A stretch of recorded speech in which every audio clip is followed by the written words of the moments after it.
हमने पिछली कक्षा में शक्ति और सत्ता के बारे में पढ़ रहे थे कि शक्ति और सत्ता जो है वो एक दूसरे से अंतर संबंधित है। शक्ति और सत्ता में परस्पर संबंध है। शक्ति सत्ता एक दूसरे के पूरक है, लेकिन फिर भी इन दोनों में परस्पर घनिष्ठ संबंध होते हुए भी शक्ति और सत्ता में प्रमुख अंतर हमें दिखाई देते हैं। तो देखिए, अब हम शक्ति और सत्ता में अंतर देखते हैं, क्योंकि आपके प्रश्न कई बार आता है कि शक्ति और सत्ता में प्रमुख अंतर बताइए। तो देखिए, शक्ति और सत्ता में हम अंतर की बात करते हैं। शक्ति तथा सत्ता में अंतर। शक्ति तथा सत्ता में अंतर। तो देखिए, शक्ति और सत्ता में प्रमुख अंतर है। दोनों एक दूसरे के पूरक होते हुए भी शक्ति और सत्ता में हम प्रमुख अंतर हमें दिखाई देते हैं। देखिए, शक्ति और सत्ता में प्रमुख अंतर किस प्रकार है। पहला पॉइंट है, शक्ति व सत्ता। शक्ति व सत्ता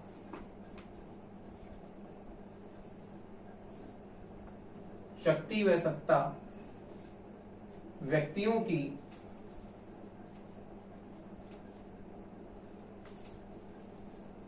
विभिन्न प्रवृत्तियों में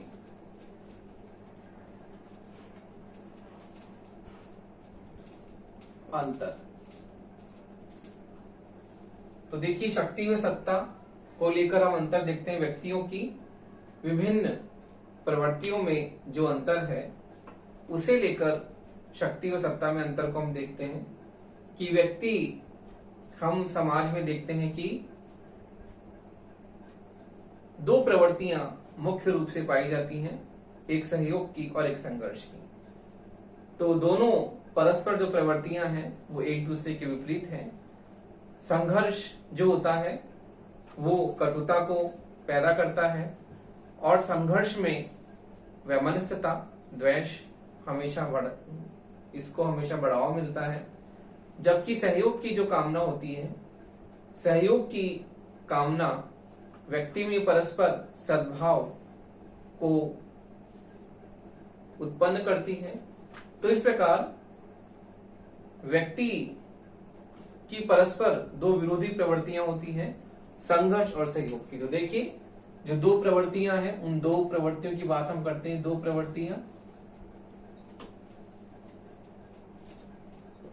सहयोग और दूसरी है संघर्ष। तो देखिए, व्यक्ति के स्वभाव में दो प्रमुख रूप से प्रवृत्तियां पाई जाती है, सहयोग और संघर्ष। और इस सहयोग और संघर्ष को लेकर हम प्रमुख अंतर देखते हैं शक्ति और सत्ता में, कि शक्ति जो होती है हमेशा संघर्ष से युक्त होती है, जबकि सत्ता जो होती है हमेशा सहयोग से युक्त होती है। देखिए, ये व्यक्ति की दो विभिन्न प्रवृत्तियों को लेकर प्रमुख अंतर की बात हमने की कि किस प्रकार से शक्ति हमेशा संघर्ष में ही होती है, संघर्ष से युक्त होती है और हमेशा इसमें संघर्ष, प्रतिद्वंदिता सदैव बनी रहती है। देखिए, इसमें संघर्ष होता है शक्ति में, जबकि जब हम सत्ता की बात करते हैं, कोई भी राजनीतिक सत्ता होती है वो सहयोग पर आधारित होती है और सहयोग से युक्त होती है। उसमें हम संघर्ष को है वो सदैव नहीं देख सकते। वो सत्ता जो होती है हमेशा सहयोग पर आधारित होती है। तो देखिए, ये प्रमुख अंतर हमने देखा। अगला अंतर है, शक्ति भौतिक तत्व है और सत्ता वैधानिक तत्व है। अगला है, शक्ति भौतिक तत्व है, शक्ति भौतिक तत्व है, जबकि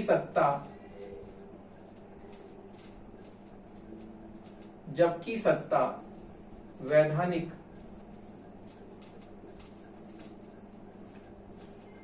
तत्व है। तो देखिए, शक्ति भौतिक तत्व है क्योंकि शक्ति मूर्त होती है और मूर्त होने के कारण हम उसे भौतिक रूप से जो है उसको देख सकते हैं, क्योंकि भौतिक चीजों को हम मूर्त कहते हैं जिन्हें हम देख सकते हैं।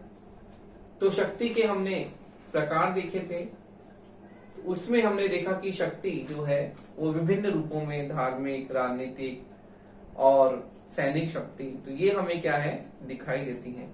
जबकि सत्ता का स्वरूप क्या है, वैधानिक, क्योंकि सत्ता कानूनों से युक्त होती है और सत्ता में कानूनों का कानूनी तत्व हमें देखने को मिलता है कि सत्ता कानूनों से युक्त होती है, इसलिए सत्ता जो है वह वैधानिक होती है। क्योंकि सत्ता कानूनों से युक्त होने के कारण वो जो है व्यक्तियों के लिए बहुत ही ज्यादा महत्वपूर्ण होती है। तो इसलिए सत्ता जो है वह वैधानिकता से युक्त होती है और सत्ता जो है वह जन सहमति पर आधारित होती है। तो ये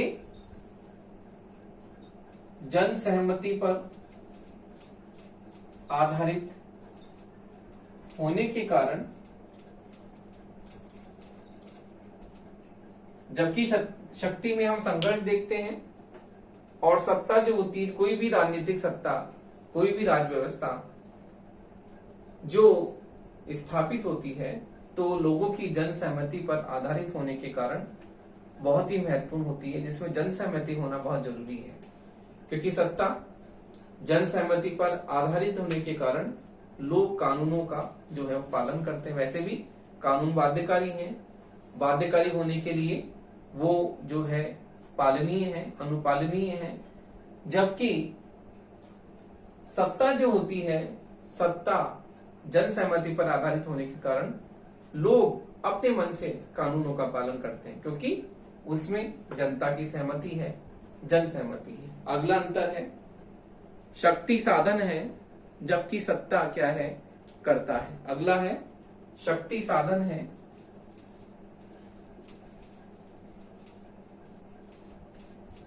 शक्ति साधन है जबकि सत्ता करता है।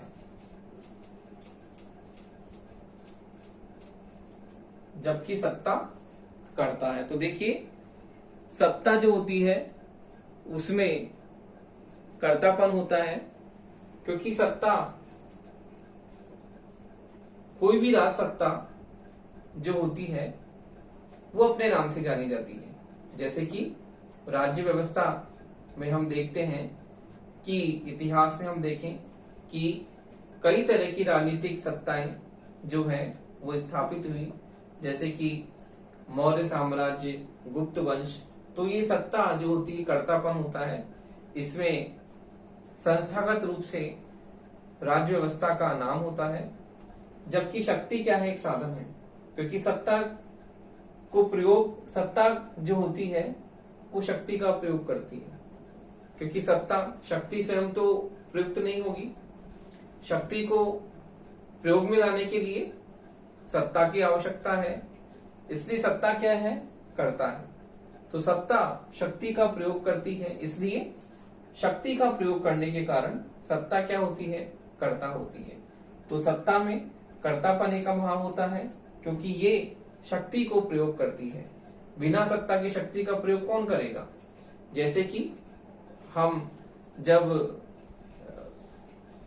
एम्पायर की बात करते हैं, हम राजा महाराजाओं की बात करते हैं, तो उसमें हम देखते हैं कि राजा महाराजा शक्ति से युक्त होते हैं, उनकी सत्ता होती है और सत्ता होने के कारण उन्हें पद प्राप्त होता है, और पद प्राप्त होने के कारण वो क्या करते हैं, शक्ति का प्रयोग करते हैं। तो देखिए, शक्ति क्या है, साधन है, जबकि सत्ता करता है, क्योंकि सत्ता स्वयं शक्ति का प्रयोग करने के कारण वो कर्ता होती है, मुख्य रूप से उसकी भूमिका होती है, और शक्ति जो है वो एक साधन की तरह सत्ता के द्वारा काम में ली जाती है। अगला अंतर है मूल्य की दृष्टि से अंतर। तो देखिए, मूल्य की दृष्टि से अंतर।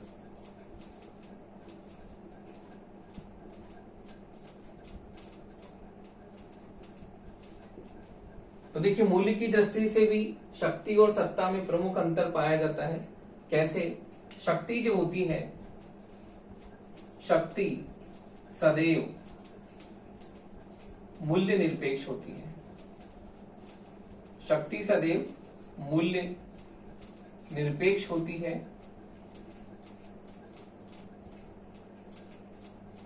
जबकि सत्ता जो होती है मूल्य सापेक्ष होती है।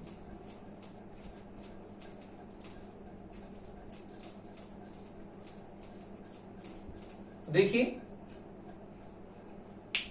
मूल्य की दृष्टि से प्रमुख अंतर हमने देखा, शक्ति सदैव मूल्य निरपेक्ष होती है, क्योंकि शक्ति में मूल्यों को स्थान नहीं दिया जाता।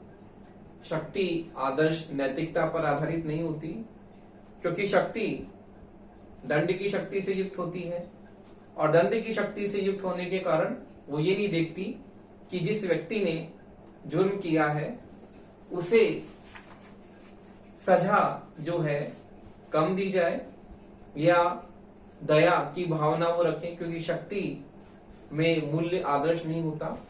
दंड करने पर व्यक्ति को उसी के अनुसार सजा दी जाएगी जिस प्रकार का उसने दंड किया है।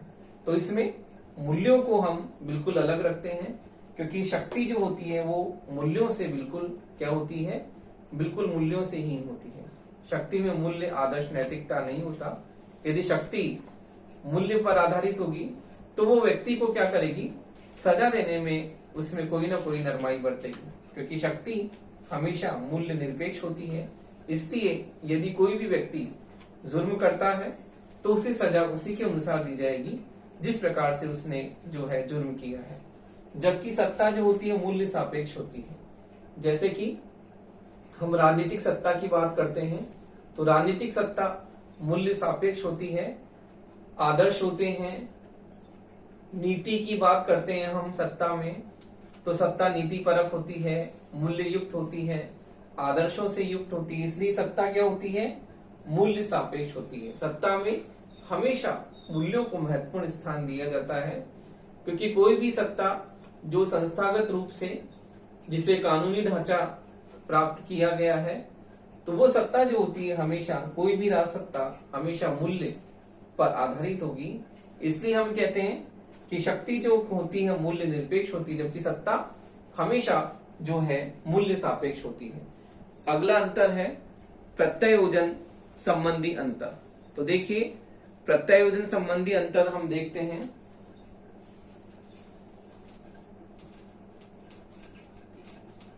प्रत्यायोजन संबंधी अंतर,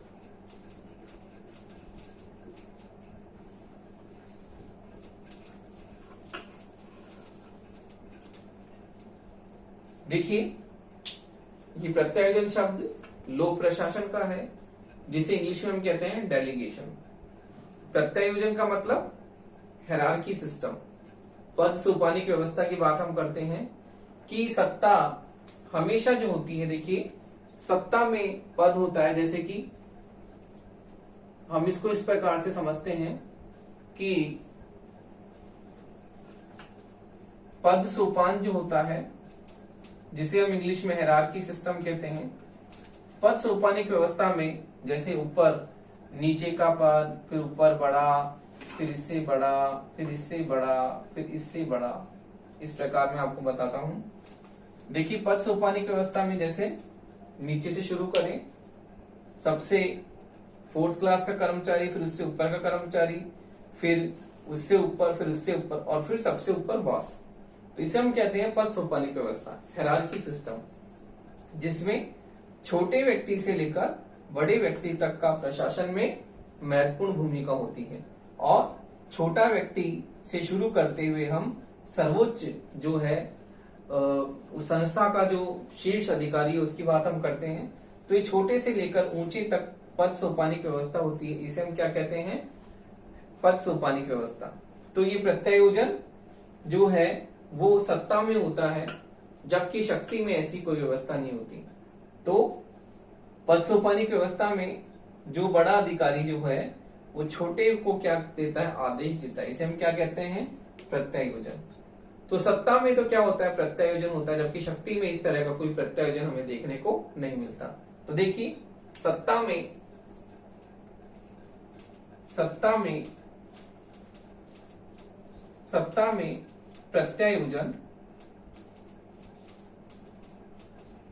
प्रत्यायोजन की व्यवस्था होती है, जबकि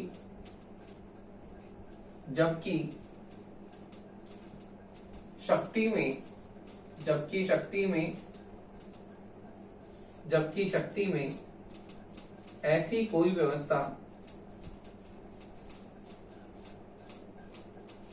में ऐसी कोई व्यवस्था देखने को नहीं मिलती।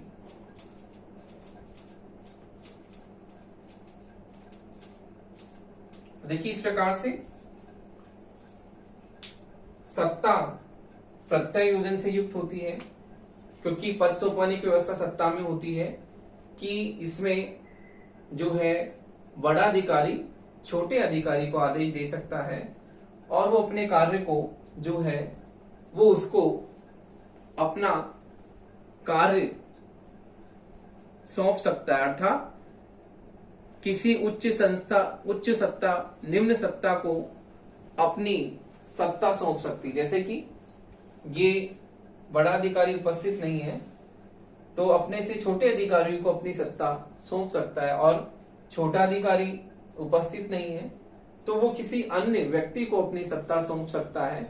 तो इसमें हम अपने पद से संबंधित जो भी उसके कार्यभार हैं वो कार्यभार सौंपे जा सकते हैं, जबकि शक्ति में ऐसा नहीं है, क्योंकि शक्ति में ऐसी कोई व्यवस्था नहीं है कि शक्ति हस्तांतरित हो।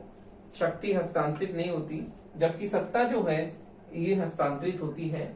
तो इस प्रकार सत्ता में हम देखते हैं कि सत्ता एक व्यक्ति दूसरे व्यक्ति को अपना कार्यभार सौंप कर वो क्या करता है, वो अपने कार्यों को यदि वो अनुपस्थित है तो दूसरे कर्मचारी को अपना कार्यभार सौंप सकता है, जबकि शक्ति में ऐसी व्यवस्था नहीं है।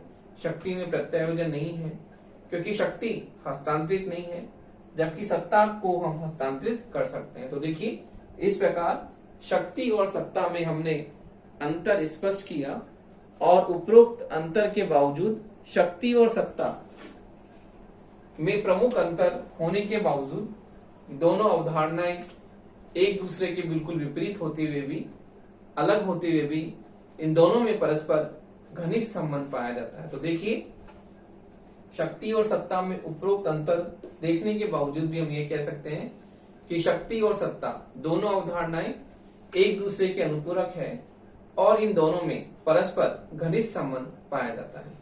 तो देखिए आपके शक्ति और सत्ता का जो है ये अंतर आपको समझ में आया होगा स्पष्ट रूप से। और आपका अगला टॉपिक जो आता है वो आता है सत्ता। देखिए हमने शक्ति के बारे में पूरी तरह से पढ़ा, शक्ति किसे कहते हैं, शक्ति क्या है, शक्ति के प्रकार, शक्ति सत्ता में अंतर, शक्ति प्रभाव में अंतर, शक्ति और बल में अंतर। तो आपका अगला टॉपिक आता है सत्ता। तो देखिए शक्ति के बाद में आपका अगला टॉपिक है सत्ता।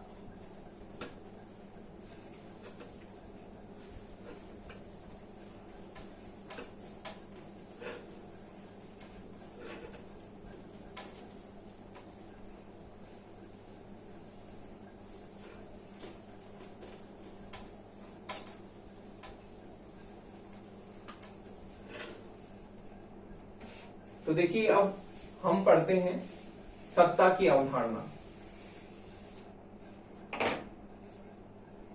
सत्ता अथवा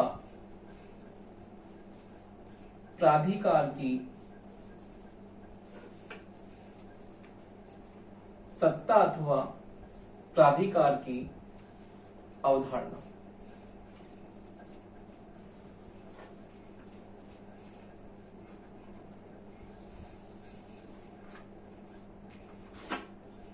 तो देखिए, जिस प्रकार से राजनीति विज्ञान में शक्ति का केंद्रीय स्थान है, शक्ति महत्वपूर्ण भूमिका रखती है, उसके साथ ही राजनीति विज्ञान में सत्ता का भी महत्वपूर्ण स्थान है। कि कोई भी राजनीतिक सत्ता जो होती है वो राज्य सत्ता के रूप में उसे हम जानते हैं राजनीति विज्ञान में, और राज्य सत्ता जो होती है वो कानून जो होती है शक्ति के रूप में, हम कानून के रूप में उसके प्रयोग की बात करते हैं। तो इस प्रकार सत्ता जो होती है वो बहुत महत्वपूर्ण स्थान राजनीति विज्ञान में रखती है, क्योंकि शक्ति के प्रयोग के लिए सत्ता का होना बहुत जरूरी है, और शक्ति को जो कानूनी और संस्थागत ढांचा जो प्रदान करती है वो सत्ता करती है। तो इस प्रकार जिस प्रकार शक्ति महत्वपूर्ण है, उसी प्रकार से राजनीति विज्ञान में सत्ता का भी महत्वपूर्ण स्थान है, क्योंकि सत्ता शक्ति को संस्थागत ढांचा और उसे कानूनी रूप जो है शक्ति प्रदान करती है। जब तक सत्ता नहीं होगी, शक्ति का प्रयोग किस प्रकार किया जाएगा? जैसा कि हमने प्रमुख अंतर में भी पढ़ा था, शक्ति और सत्ता में प्रमुख अंतर में, कि शक्ति तो क्या एक साधन है, जबकि सत्ता क्या है? एक मुख्य अभिकर्ता है, और शक्ति का प्रयोग सत्ता के द्वारा ही किया जाता है। इसलिए शक्ति के साथ साथ राजनीति विज्ञान में जितना महत्वपूर्ण स्थान शक्ति का है, उतना ही महत्वपूर्ण स्थान सत्ता का भी है। तो देखिए, इस प्रकार हम देखते हैं कि सत्ता की अवधारणा जो है वो राजनीति विज्ञान में किस प्रकार से है। तो देखिए, सत्ता जो है वह बहुत ही महत्वपूर्ण स्थान रखती है, और सत्ता किसी भी राज्य व्यवस्था में सत्ता का महत्वपूर्ण स्थान होता है, और ये राजनीति विज्ञान में सत्ता जो होती है जन सहमति पर आधारित होती है, और जन सहमति पर आधारित होने के कारण ये इसे जन स्वीकृति मिलती है। तो देखिए, जहां शक्ति संघर्ष पर आधारित होती है, वहीं पर सत्ता क्या होती है? जन सहमति पर आधारित होती है। इसलिए राजनीति विज्ञान में जितना महत्वपूर्ण स्थान शक्ति का है, उतना ही महत्वपूर्ण स्थान सत्ता का भी है। तो देखिए, सत्ता किसी भी राज्य व्यवस्था के लिए बहुत ही महत्वपूर्ण है, और सत्ता जो होती है वो सत्ता का आधार औचित्यपूर्णता है। तो देखिए, सत्ता का आधार जो है वो है औचित्यपूर्णता, जो कि आपका अगला टॉपिक है सत्ता के बाद में लेजिटिमेसी, वो हम पढ़ेंगे सत्ता के बाद में। सत्ता का आधार क्या है? औचित्यपूर्णता, जिसे हम वैधता भी कहते हैं। तो देखिए, सत्ता का प्रमुख आधार औचित्यपूर्णता है, और औचित्यपूर्णता में जन सहमति महत्वपूर्ण है, और जन सहमति होने के कारण कोई भी राजा जो है वो लंबे समय तक शासन कर सकता है। तो सत्ता जब वैधता से युक्त हो जाती है तो कोई भी शासक लंबे समय तक शासन करता है और लोगों के दिलों पर राज करता है, जिसे लोग लंबे समय तक याद करते हैं कि उस फला राजा के समय में शासन किस प्रकार का था, और उसके शासन व्यवस्था में किस प्रकार से जो है क्या क्या विशेषताएं। जैसे कि आज भी हम राम राज्य की बात करते हैं, और राम राज्य एक आदर्श है, और वो राम राज्य जो हमें बहुत ही एक श्रेष्ठ शासन व्यवस्था में उसमें देखने को मिलती है, जिसकी संकल्पना गांधी ने भी प्रस्तुत की थी। गांधी ने भी कहा था कि राम राज्य आना चाहिए, जो कि आज तक नहीं आ पाया है। तो ये क्या है?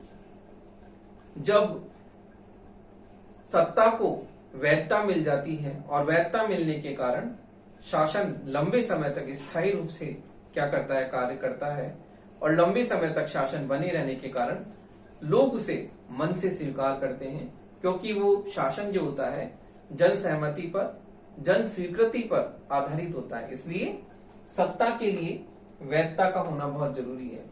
तो सत्ता का मुख्य आधार क्या है? औचित्यपूर्णता और वैधता। तो देखिए, अब हम पढ़ते हैं सत्ता के बारे में। सत्ता का अर्थ परिभाषा क्या है? तो मैंने आपको बताया कि सत्ता का प्रमुख आधार क्या है? वैधता है। और वैधता के कारण कोई भी शासक लंबे समय तक कार्य कर सकता है। तो देखिए सत्ता का अर्थ एवं परिभाषा हम देखते हैं। सत्ता का अर्थ एवं परिभाषा।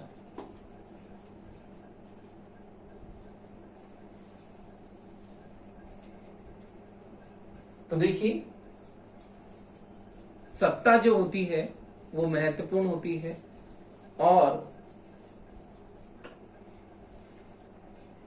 ये किसी भी शासन को स्थायित्व प्रदान करती है। तो अंग्रेजी शब्द ऑथोरिटी की उत्पत्ति देखिए। अंग्रेजी शब्द अथॉरिटी की उत्पत्ति लैटिन भाषा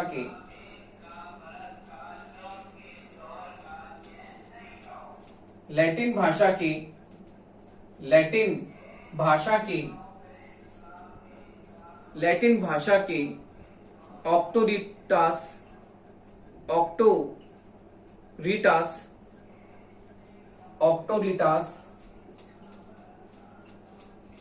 ऑक्टोरिटास से हुई है।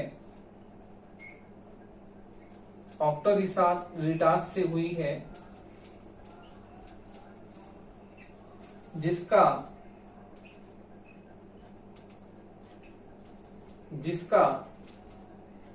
शाब्दिक अर्थ है,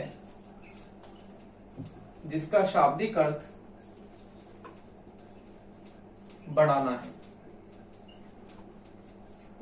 जिसका शाब्दिक अर्थ बढ़ाना है। तो देखिए अंग्रेजी शब्द अथॉरिटी की उत्पत्ति लैटिन भाषा के शब्द से हुई है, जिसका मतलब है कि बढ़ाना।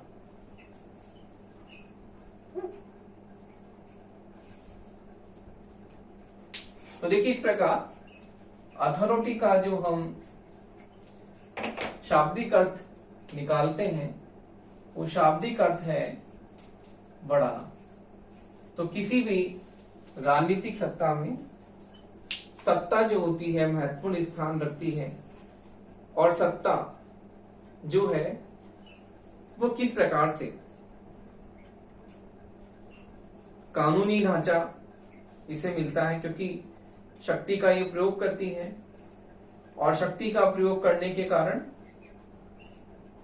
ये संस्थागत ढांचा इसे प्राप्त हो जाता है और इस प्रकार शक्ति जो है शक्ति से युक्त होने के कारण यह बाध्यकारी होती है। तो हम देखते हैं कि सत्ता का महत्वपूर्ण स्थान है राजनीति विज्ञान में और किसी भी राज्य व्यवस्था में सत्ता का होना बहुत जरूरी है, क्योंकि सत्ता के द्वारा ही कोई भी शासन व्यवस्था का संचालन कुशलता पूर्वक किया जाता है। जब तक किसी भी राज्य व्यवस्था में सत्ता नहीं होती तो उसका शासन का कुशलता पूर्वक संचालन नहीं हो पाता। इसलिए राज्य व्यवस्था में सत्ता का महत्वपूर्ण स्थान है और शासन को कुशलता पूर्वक संचालन के लिए सत्ता क्या होती है, बहुत ही जरूरी होती है। तो इसलिए किसी भी राजनीतिक व्यवस्था में सत्ता का महत्वपूर्ण स्थान है और सत्ता का महत्वपूर्ण स्थान इस कारण से है क्योंकि उसे वैधता मिल जाती है और वैधता जो कि औचित्यता से युक्त होती है, जिसके कारण जो है शासन में स्थायित्व आता है, क्योंकि वो जन सहमति और जन स्वीकृति पर आधारित होती है। देखिए सत्ता की हम परिभाषा देखते हैं कि सत्ता की परिभाषा हेनरी फ्योल्निक के अनुसार सत्ता आदेश देने का अधिकार तथा इसे लागू कराने की शक्ति है। तो देखिए हेनरी फ्योल ने लिखा है कि सत्ता हेनरी फ्योल ने लिखा है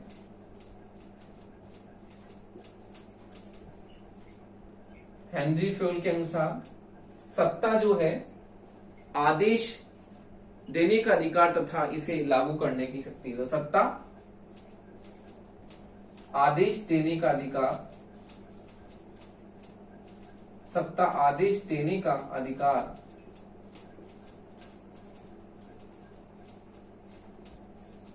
तथा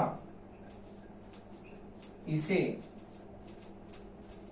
लागू करने की शक्ति है।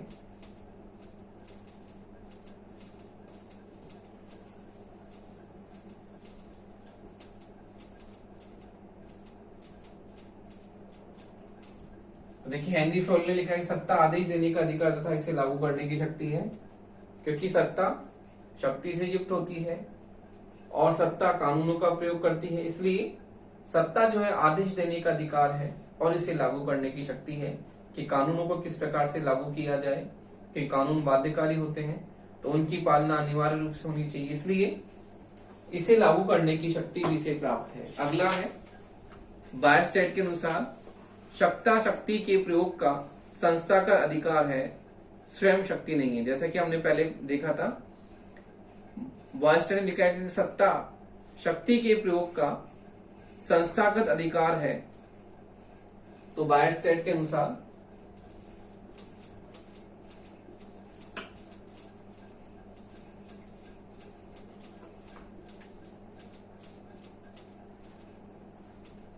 सत्ता शक्ति के प्रयोग का सत्ता शक्ति के प्रयोग का संस्थागत अधिकार है।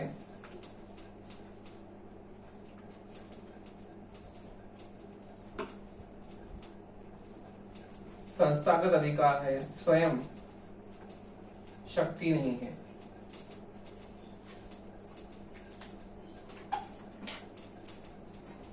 देखिए महत्वपूर्ण परिभाषा है सत्ता की।